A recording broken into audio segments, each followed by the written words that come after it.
Erika Torres, gerente médico de salud femenina de Bayer de México.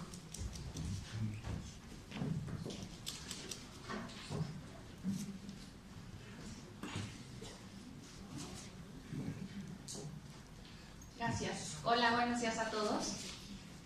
Me da mucho gusto el día de hoy poder compartir con ustedes los resultados de este estudio que corrimos en conjunto con el grupo CIMA, porque es la primera vez que nosotros vamos a hablar sobre los resultados que encontramos entre la percepción de las mujeres, qué es lo que buscamos las mujeres y qué es lo que estamos percibiendo nosotros en el consultorio como profesionales de la salud.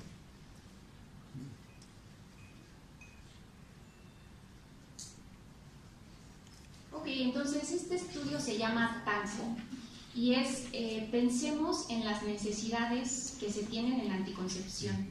Primero les platicaré qué es, cuáles son los objetivos, qué resultados obtuvimos, que son muy interesantes, y a qué conclusiones nos lleva este estudio.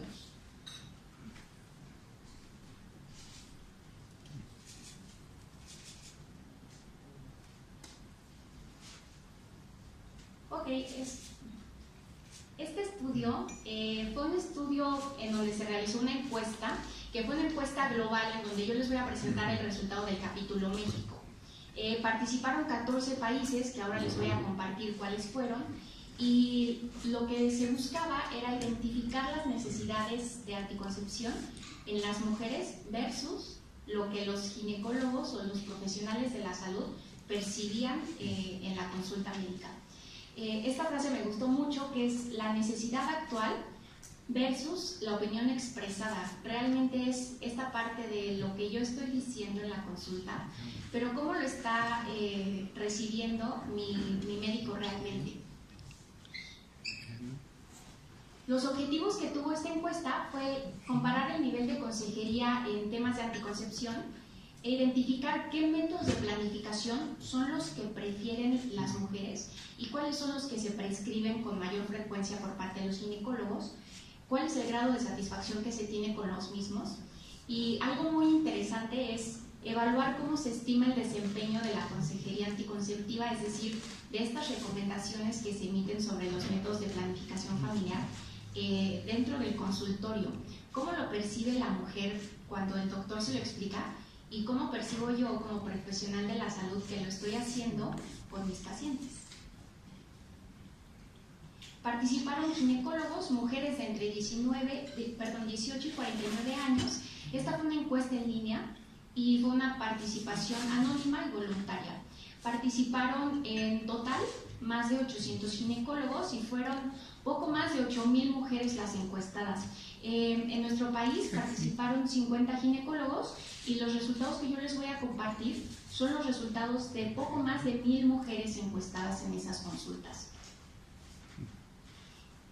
Empecemos a ver algo de los resultados. Fíjense qué interesante aquí un poco la distribución del género de los profesionales de la salud. Podemos ver que ya estamos poquito más arriba del 50% de las mujeres en la consulta, que también ese es un dato súper interesante y lo hago público ahora que está acá la doctora Lira con nosotros también, que pues nos está encabezando, y como ginecóloga pues también nos ha marcado la pauta a muchas ginecólogas que vamos atrás de ella también. Fíjense que prácticamente la mitad de los ginecólogos hacía solamente consulta privada, pero también podemos tener una visión de lo que sucede en la parte de gobierno, porque 44% de estos profesionales de la salud practican la medicina privada y la medicina institucional también, que eso es algo que sucede, como lo vemos en estos resultados, pues común en nuestro país. ¿Qué sucedió con las mujeres? Fíjense que la mayoría de ellas, 47%, se encuentran en el rango de entre los 18 y los 29 años. Quiere decir que la mayoría de las mujeres encuestadas fueron mujeres jóvenes. La mayoría tenían abajo de 40 años y las nulíparas, es decir, aquellas mujeres que no han tenido hijos, representan la mayor parte de mujeres encuestadas. Creo que varias nos podríamos identificar en esta parte de la estadística, porque cada vez es más frecuente que exista retraso en la elección de iniciar la vida reproductiva. Y ahí hago un paréntesis en donde actualmente una de las recomendaciones sobre el uso de métodos, es que nosotros como profesionales de la salud demos la consejería y demos la recomendación de los métodos enfocada hacia el plan de vida de la mujer y no necesariamente sobre su plan reproductivo, porque actualmente habrá mujeres incluso que no quieran tener hijos, ¿no? Otra cosa que les quiero comentar es este resultado del estado civil. Fíjense que la mayoría de las mujeres que respondió a la encuesta definió su estatus civil como complicado, es decir, no sabían definir si realmente estaban en una relación estable o no. Y se los comento porque de pronto la consejería que nosotros podemos dar en el consultorio, en muchas ocasiones la basamos en el estatus civil de la mujer. Incluso nosotras mismas en algún momento de la vida lo pensamos. Si yo en este momento no tengo una pareja, si en este momento no tengo novio, ¿para qué me cuido?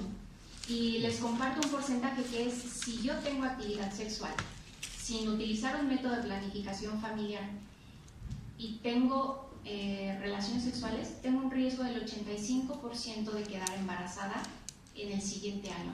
Entonces creo que si todos supiéramos este porcentaje, pues pensaríamos en utilizar un método de planificación familiar que nos permita tener la libertad de tener una vida sexual activa sin preocuparnos en el momento exacto, por ejemplo, que se está teniendo, o como este 42% de mujeres que se encuentran en un estatus complicado. Hay algo muy importante que es qué tipo de métodos anticonceptivos deberíamos nosotros estar recomendando.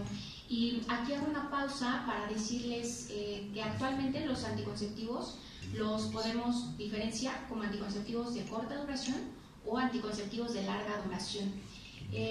La consejería anticonceptiva, es decir, esta información que nosotros le damos a las mujeres en la consulta, la deberíamos enfocar hacia el uso perfecto de los métodos de planificación familiar. ¿Qué sucede? Que muchas veces lo explicamos con lo que está reportado, por ejemplo, en los estudios clínicos. Y de pronto lo que sucede en los estudios clínicos es que los métodos, por ejemplo, de uso regular tienen un tiempo marcado muy específico de cómo deben de ser administrados a las mujeres. Pero ¿qué pasa cuando yo llego a mi casa y entonces inicio el método regular que decido o que en conjunto con mi médico decido? La eficacia anticonceptiva puede variar. Y quiero ponerles el ejemplo del condón masculino.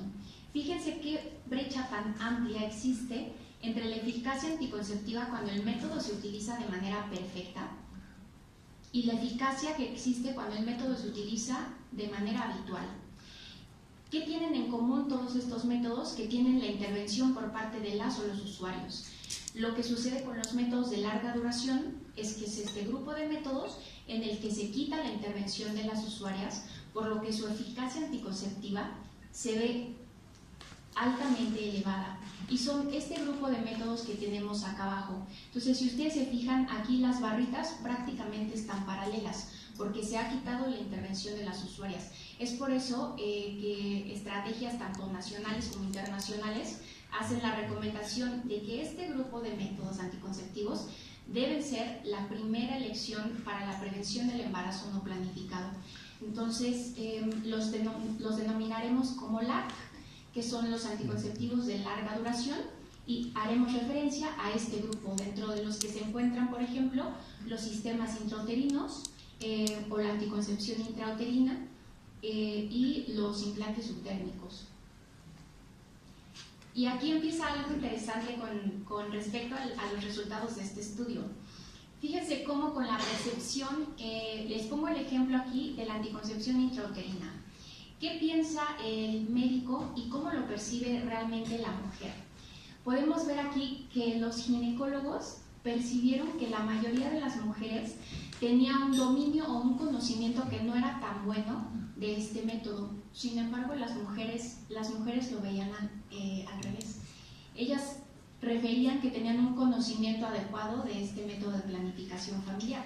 Entonces nos empieza a dar un poco la idea de que necesitamos mejorar esta transmisión de información en la consulta y esto pues a través de una comunicación efectiva. ¿Qué es lo que sucede con el uso de los métodos? A pesar de que les compartí hace un momento que los métodos de planificación familiar que deberían estarse utilizando con más frecuencia son los de larga duración, aquí les presento, de acuerdo a los resultados de la encuesta, que los que se siguen utilizando por mujeres y prescribiendo por los ginecólogos son los métodos de uso regular. El grupo de métodos de larga duración solo representa el 35% de las prescripciones de esta encuesta que se realizó. Entonces es muy importante que nosotros hagamos énfasis en esto porque tenemos un área de oportunidad muy importante nosotros incluso como profesionales de la salud para identificar que en el grupo de métodos que debemos hacer énfasis para la prevención del embarazo no planificado, todavía nos hace falta dar más consejería a estas mujeres. ¿Qué pasa con los métodos de toma regular?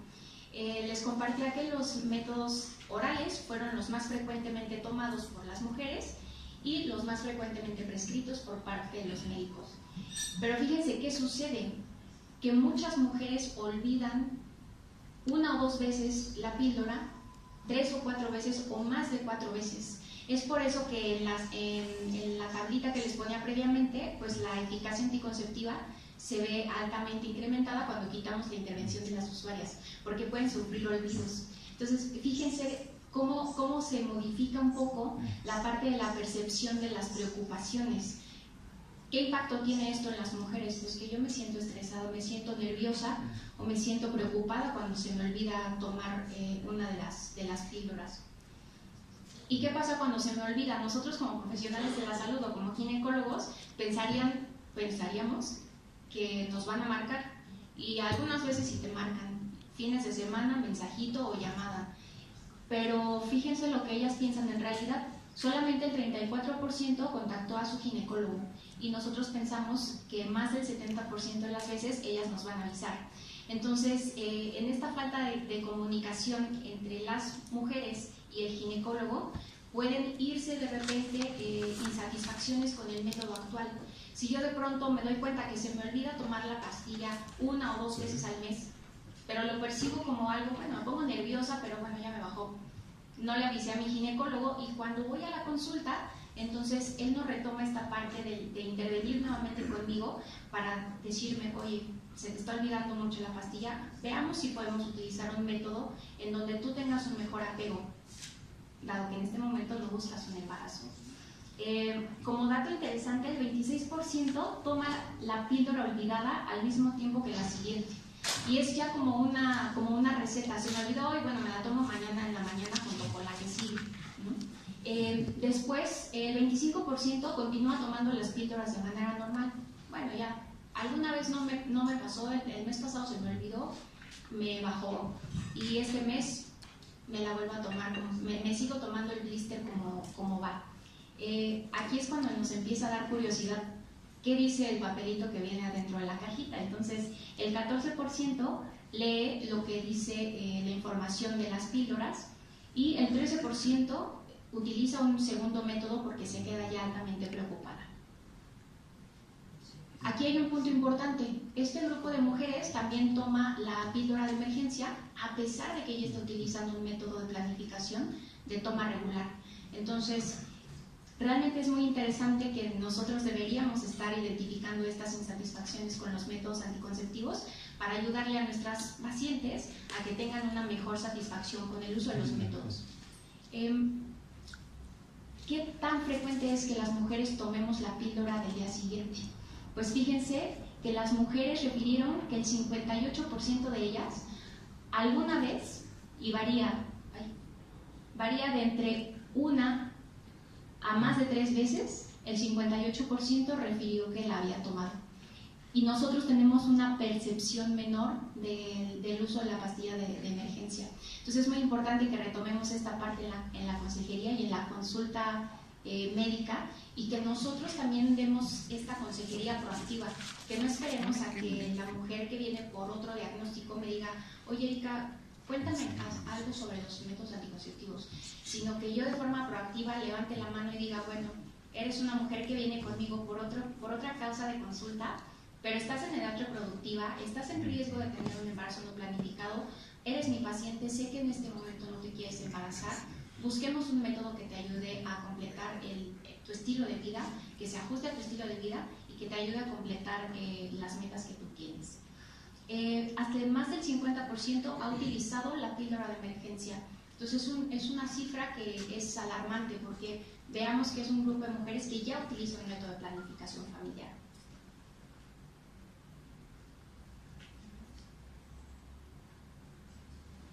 ¿Qué es lo que más le importa a las mujeres de los métodos anticonceptivos? Y aquí algo interesante fue que, aunque vemos que hay una variación en los resultados o en las percepciones que tuvieron los ginecólogos con respecto a qué pensaban o qué opinaban sus pacientes, fíjense que el primer lugar es eficacia y seguridad en los métodos anticonceptivos. Si retomamos un poco la tabla que veíamos sobre la eficacia de los métodos anticonceptivos, pues nuevamente el enfoque debería ir hacia los métodos de larga duración, porque es lo que más le preocupa tanto a las mujeres como a los médicos en esta encuesta que se realizó. Hay algunas otras situaciones que les preocupan, por ejemplo, que sea adecuado para nulíparas, es decir, para mujeres que no han tenido hijos, justamente porque ahora retrasamos más tiempo la paridad, que sea adecuado para mujeres jóvenes, que tenga libertad de no pensar en la rutina diaria, o que sea adecuado para mi estilo de vida. Si yo viajo mucho, si tengo mucho trabajo, si sé que soy despistada, pues a lo mejor un método que me quite de la rutina diaria me va a ayudar a tener un mejor apego del método de planificación familiar. ¿A qué me ayudan los métodos de larga duración? Pues encajan muy bien con varias de las necesidades que tienen o que refirieron las mujeres en esta encuesta que se realizó. Ahora, ¿cómo se sienten las mujeres con respecto al uso de estos métodos? Porque decimos que son los métodos que deberíamos estar promocionando nosotros en la consulta, pero ¿cómo lo perciben ellas? ¿Realmente los aceptan? Entonces, fíjense que el 84% de las mujeres están interesadas en recibir más información sobre los métodos de planificación familiar. Y a veces nosotros en la consulta le dedicamos muy poquito tiempo a esta parte tan importante de la consejería y de la consulta. Le dedicamos a veces menos de 5 minutos y hacemos una plática que es de un rebote. ¿Cómo estás? Bien. ¿Qué método estás utilizando? ¿Te estás cuidando? Sí. ¿Y cómo te has sentido con el método? Bien. Y se termina mi intervención en consejería anticonceptiva. Entonces, realmente la mayoría de las mujeres, a la mayoría les gustaría estar recibiendo más información por parte de su médico, y nosotros sentimos que en un porcentaje menor ellas desearían estar recibiendo este tipo de información. Entonces también es un área de oportunidad para que nosotros compartamos más información sobre los métodos anticonceptivos con ellas. Ellas considerarían el uso de un método anticonceptivo de larga duración si ellas recibieran la información sobre los métodos. Refirieron en el 82% que sí estarían interesadas por un método de larga duración. ¿Qué quiero decir con esto? Que de pronto nos está faltando hacer un poco más énfasis en la consulta, en esta parte de la consejería, en explicarles los métodos de planificación familiar con sus eficacias anticonceptivas en uso perfecto, para que ellas tengan una mejor elección con el conocimiento de todos los métodos. Y algo que fue muy interesante fue este resultado, que les preguntaron quién toma la iniciativa para comenzar a hablar sobre anticoncepción cuando tú vas a la consulta con tu ginecólogo. Y fíjense cómo están encontradas aquí las opiniones. Las mujeres refirieron en la mayoría de los casos que ellas sentían que ellas eran las que iniciaban esta parte de la plática de consejería anticonceptiva. Pero cuando le preguntaron a los ginecólogos, nosotros respondimos que nosotros tomábamos la iniciativa. Entonces, bueno, ambos estamos dispuestos, pero lo importante es que en el consultorio empecemos a hacer más consejería anticonceptiva sobre los métodos de planificación de larga duración, que ellas los conozcan y que en conjunto podamos elegir el método que sea más adecuado para su estilo de vida. Este dato es muy interesante. El 40% de las mujeres no consulta a su ginecólogo para anticoncepción por lo menos en un año. Entonces, en un año pueden pasar muchas cosas. Puedo tener una o varias parejas sexuales. Entonces, pasa mucho tiempo en que la mujer, de forma proactiva, vaya y busque al ginecólogo para tema de anticoncepción, pero probablemente en ese año ella fue al ginecólogo para alguna otra situación. Ahí es en donde nosotros las tenemos que captar como profesionales de la salud. Cuando ella venga, aunque no sea por el tema de anticoncepción, y yo la identifico en el grupo que se encuentra en riesgo porque está en edad reproductiva, y entonces de forma proactiva comparto con ella la información sobre los métodos de larga duración. Concluyo con estos porcentajes y comparamos aquí qué es lo que percibe el médico y qué es lo que perciben las mujeres. Entonces, la mayoría de las mujeres desearía tener una amplia consulta sobre anticoncepción y nosotros pensamos que no la requieren tanto o que no les gustaría recibirlas, pero ellas refirieron que sí. Ellas también elegirían los métodos de larga duración si estuvieran mejor informadas sobre ellos. Entonces nos hace falta todavía reforzar esta parte de la consejería anticonceptiva sobre este tipo de métodos en la consulta ginecológica. Estos que están marcados en un morado más fuerte son en los que vemos que hay una diferencia mayor. Están altamente satisfechas con los sistemas intrauterinos. Nosotros pensamos que no están tan satisfechas, pero ellas refirieron en un 92% que sí. Nuevamente, hay que retomar esta parte del vínculo de comunicación entre la mujer y el médico. Y el 73% refirió que están altamente satisfechas con sus métodos anticonceptivos orales. Fíjense qué diferencia hay acá con los ginecólogos que refirieron que solo el 56% pensaba que ellas se encontraban satisfechas con este tipo de métodos. ¿Qué sucede? Que de pronto yo como médico puedo identificar que está teniendo varios olvidos o que a pesar de que tiene un método de toma regular, está utilizando la píldora de emergencia, pero no genero esa comunicación directa con ella para que ella se dé cuenta que está teniendo una insatisfacción con el método actual y que probablemente este grupo de mujeres pues es un grupo que se vería muy beneficiado con un anticonceptivo de larga duración. Quiero hacer mención también que actualmente estos resultados pues nos dan una visión general muy buena y también nos ayudan a darle más énfasis a este tipo de estrategias como la que nos compartían la Estrategia Nacional para la Prevención del Embarazo en las Adolescentes, en donde el gobierno también cuentan con este tipo de métodos anticonceptivos de larga duración. Entonces eso es algo muy importante porque están al alcance de toda la población. Lo que tenemos que hacer nosotros como ginecólogos y como médicos, como profesionales de la salud, es más, tal vez ni siquiera como médicos, como personas que vivimos en un país en donde tenemos este problema de embarazo no planificado, es empezar a hacer consejería y voltear hacia donde nosotros volteamos, podemos ver a una mujer que está en edad reproductiva, que no quiere embarazarse y que no está utilizando un método de planificación familiar altamente efectivo.